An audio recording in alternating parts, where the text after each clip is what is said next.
in all the years in the task force, you know, you must fight against the hate and the crimes, and we've been in court a lot, and we've got legislation passed, but it has been our conclusion, and I think that's why we're so excited about the Institute, that and next week we'll be talking about some really serious questions about racism and problems around the globe, and unfortunately that is still happening. But we concluded that if you're going to eradicate bigotry and prejudice, that the place where that will be won is in education, both in the home and in school. So, and this is kind of a lead up on Ernest's question, give our viewers some idea about what can be done with young children in the school systems, and I know you're going to be working a lot with the K through 12 people we are too. already. That is very important. We don't wait till they get to college. Right. So, based on that, give some advice on some ideas of how young children can be brought along to teach them to respect others that are different from themselves. Wow. Well, it's not an easy question to answer, but I can tell you that we've already begun to address it. And it comes right back to this schedule here with respect to the ideas and so on. A group of art teachers came to me and said, Bob, would there be a possibility of using that center down there to do an art exhibit in the spring, because they always have their annual art exhibit, and they thought that would be a nice place, and they could do it by schools. And I said, well, yeah, no, we can work something out, I know, along that line. But I said, what if we took one of these concepts, and then we let the art reflect the children's thoughts about the concept? And one has to do here with everyone has the right to a standard of living adequate for the health and well-being of himself and his family. The question I've framed is explore the conflicts between the pursuit of economic well-being and living in a healthy environment. Now, children will, if they thoroughly understand the question, I think could reflect that in art pieces very easily. I'm hoping that these people will pick up my challenge, and that not in addition to the general art exhibit, I would like to see a group of paintings done by children of several different ages relating to that question. More importantly, what I want are those children to have the opportunity to come down to the center and talk to their parents about what those paintings mean. Because too often all we see is this up here, and we don't understand what the child went through in order to get to the place of painting that.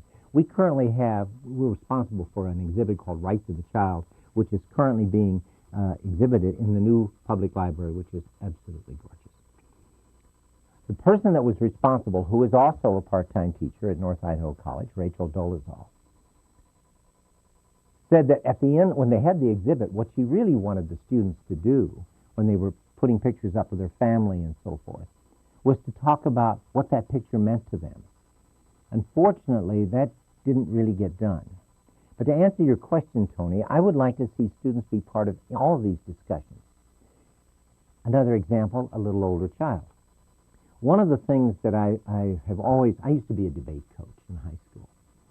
And so I've always had a respect for debaters. And one of my grandchildren, Ben, was a debater, and he still comes back and helps with the debate teams. And one of his concerns was, and I think legitimately, look at the amount of time and effort and study that we give to researching and debating a given topic, and nobody hears us except those judges. Well, what if we would create one of these questions and invite the debate teams from both high schools to come down and share their thoughts and ideas with the community? Two things would happen. First of all, they'd be enlightened because of the research these kids do. But more importantly, they would have a new respect for the whole concept of debate and the effort that's being made with this group of kids that too often are not heard from and should be heard from, and for the most part will go on and do wonderful things in college and so forth. But let those people speak to it and let the public hear what they're saying. That's the way I'd like to see this whole thing happen. I got another one I'll talk to about in a minute, but ask me another question. We won't have time to with All next right. week, but what you really are saying that's really important too, I think, and there was another project by two faculty members at North College with students in artwork, and hangs in the entrance to the library. It's gorgeous. Yes. I went over and saw it. But see, what is happening is that when you have young people do those things, they have ownership. Absolutely. They identify with it, and it gives them courage to go forward. They transform. Yes.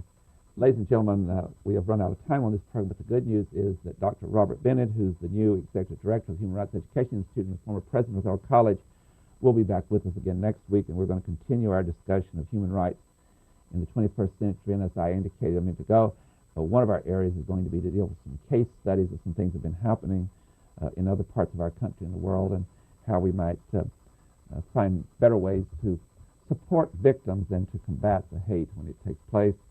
And I hope you will join us again for part 2 of this program titled Human Rights in the 21st Century next week. And then after that, we'll move to another topic the week after that. Until next week, please have a good week. I am Tony Stewart.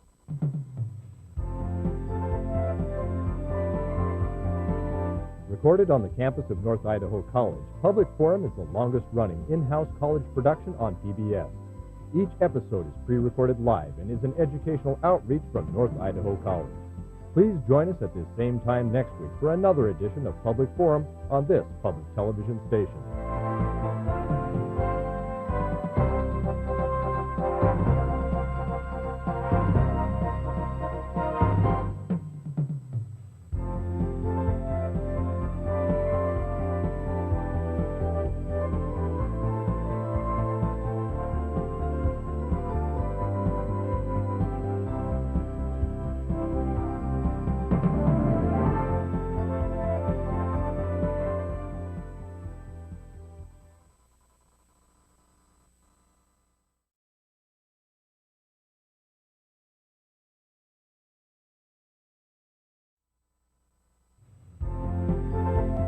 Welcome to Public Forum, a community outreach program produced at North Idaho College on the shores of Lake Coeur d'Alene.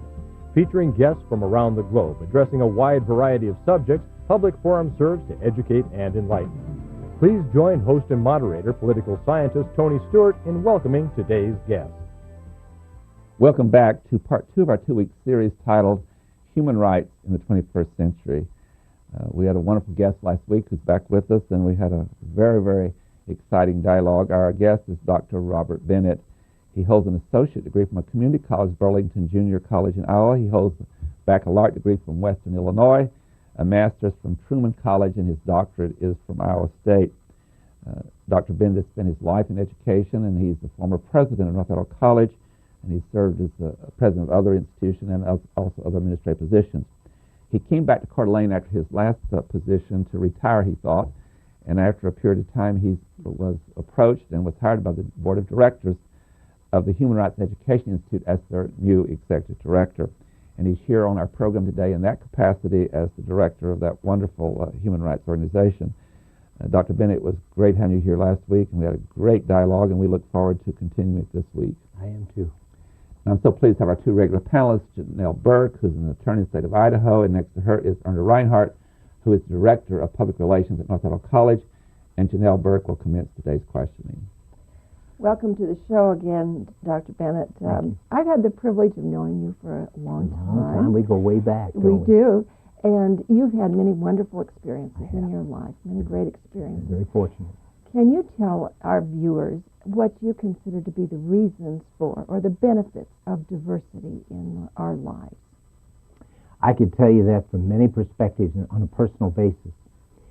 But if you remember in the first show, we talked about teachers and the differences. And I think if teachers stay in the business long enough, they realize that maybe the pay is not too great, but if they've had good experiences, they're absolutely wonderful. It's a great vocation. Let me tell you about an experience I had the time that Martin Luther King was killed. I was teaching in not real small, but a high school in Keokuk, Iowa. And there were a large number of black students there. And they came to me, and at that time I was advising the student council. And they said, could we make a statement? Could we do something in terms of a school assembly that would reflect our thinking? Now, there were not that many, but there were always some black students in each of the classes. And one of the girls that I knew relatively well came up and said, and I would like to sing Bridge Over Troubled Waters. And I thought, I've never seen that girl in any musical performance at all. So we had a large assembly in the field house, And we allowed the black students to tell their side. It was one of the most emotional things I have ever seen in my life. And what was really interesting is those students for the first time got up and talked. And they talked about themselves, and they talked about what this meant to them. And then that girl got up and sang. And the tears came to everybody's eyes. And I thought, my God, she's got a gorgeous voice. So afterwards, when the thing was over, I asked her to come in, and I said, how come you're not in any of the vocal groups? And she said, nobody's ever asked me. And I thought, oh my God. Here we got it, and we talked the story, and we didn't know this talent exists. We didn't know this person really. And that seemed like such a waste. It was a waste, because we had all this talent and all this kind of knowledge that came from a different point of view that we weren't asking to be shared in the high school. I had a conversation as recently as Friday with the diversity director, who is a black man at the University of Idaho. And I said, what are you doing with respect to the different groups on campus? And he said, you know, it'll look very good. We have a lot of different minorities here, there, and everywhere. And I said, I'll bet I know what happens. They all hang together, don't they? So that, in fact, all the black students are over here, all of the Asian students are over here, whatever. He said, unfortunately, yes. I said, what responsibility do you think that educators have for causing some kind of a transformational change? And then I thought about NIC. And I can remember, and we still do, we brag about the fact that we bring these students in from the different communities, much larger in some cases, and they are racial minorities and so forth. What I don't think happens is that the regular students who need to understand what it means to be black, if that's possible, we never give them an intellectual opportunity to speak to whatever questions from their point of view. Diversity, in my mind, means that we should exercise the responsibility to say, if you're different, why are you different? And then share that with us, and maybe we can grow and truly improve as a result of understanding why they're different. One of my best friends is a Korean. We have now become such good friends that he can share things that he would have ordinarily not shared. Another very good friend is Al Williams. Al and I now have reached the point where we can share things, and we laugh and laugh and laugh about experiences he had in Chicago. In fact, I said to him, you know, Al, you're so good at going to all these different places in the community, you're accepted, blah, blah, blah. He said, I want to go back with you to Chicago and go to some of your places that you wouldn't survive. I love it, but oh, there's so much, and we all know that. The music and the talent that comes forth from the many different people that are different than we are. You know, we hear so many ugly things said about gay people. The irony is, good Lord, some of our greatest painters, some of our greatest playwrights, some of our greatest musicians, some of our greatest athletes were gay. And they contributed one hell of a lot to this society. I think that's the importance of diversity. We are great in this country because we are diverse. Our music is admired everywhere in the world and imitated. Why? Because we have so many different kinds of people bringing new thoughts and new ideas to our music. It's so easy to make the case for diversity. We are richer because of it. Share with us, Dr. Bennett, some of how the definition of human rights has changed over time. And I think when a lot of us, when we think of human rights, initially we think of race, or we think of religion, or we think of nationalities. But how has that definition, or how is that definition of human rights broadening to where it's a bigger umbrella? You really do ask hard questions. Not really. I just saw something on television the other night, and they were talking about, the Ken Burns series, fabulous, in terms of the whole Second World War. And they were talking a little bit about this whole struggle that black people were having in terms of just being able to serve this country, or Japanese people that were serving this country. At that time, even though we in the late 40s, we had the Declaration of Human Rights, I don't know that we really understood what that meant. We didn't take it as far. Somebody said on one of the programs that if Thomas Jefferson could come back, of course, he didn't think that even women should be allowed to serve the government and so forth, let alone blacks and so on. So the world, the statement was right, inalienable rights for everyone. But as we have grown as a country, we have reinterpreted that concept to include everyone. We're still struggling. God, you're women. I can remember when my sister was in high school with me. She was a year and a half younger.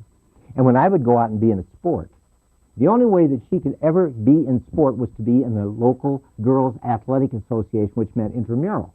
And it used to gall her that I could play sport and she had to be a cheerleader if she wanted to be part of the activity. Think how far that's come in just 50 years. Mm-hmm.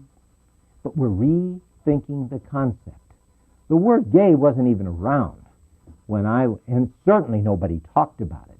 And to think that we're open to the extent that now people can talk about it and people cannot feel like they have to crawl under a rock to admit that they are or whatever, that is good for us.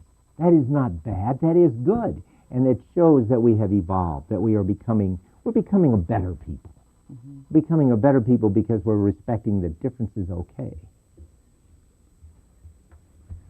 What is so nice about what you do, Bob, is the fact that not only do you believe that, but you're passionate about it and you can articulate it. I can't understand why you say that, Tony.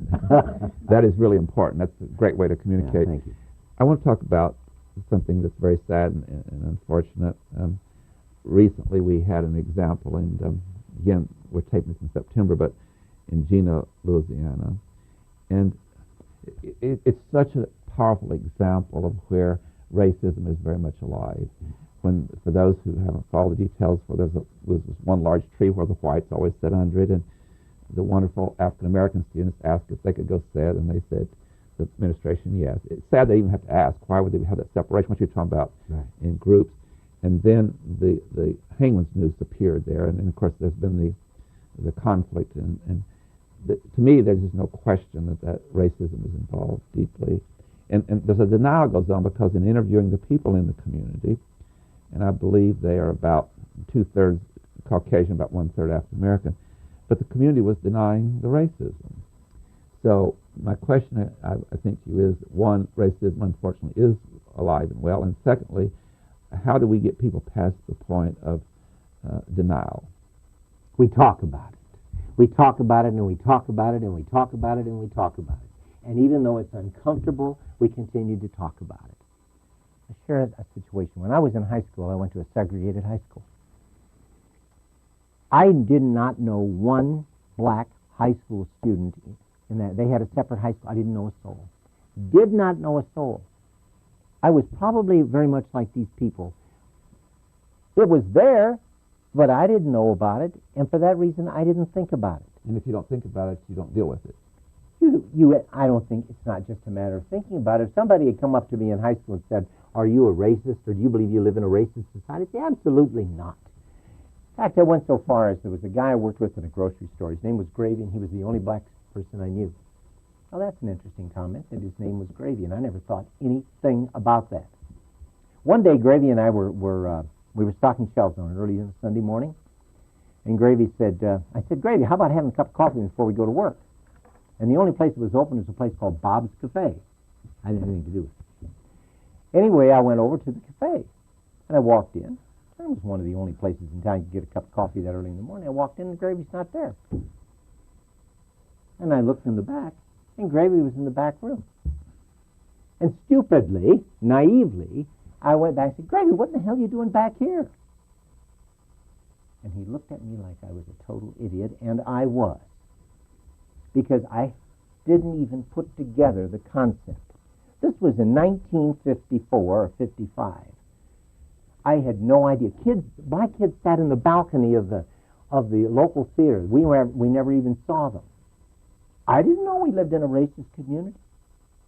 And if it had not been for the things and the struggles that went on, and the conversation that occurred, I'd still be thinking like that. And we would not be as good a country as we are right now. Thank you. Janelle Burke.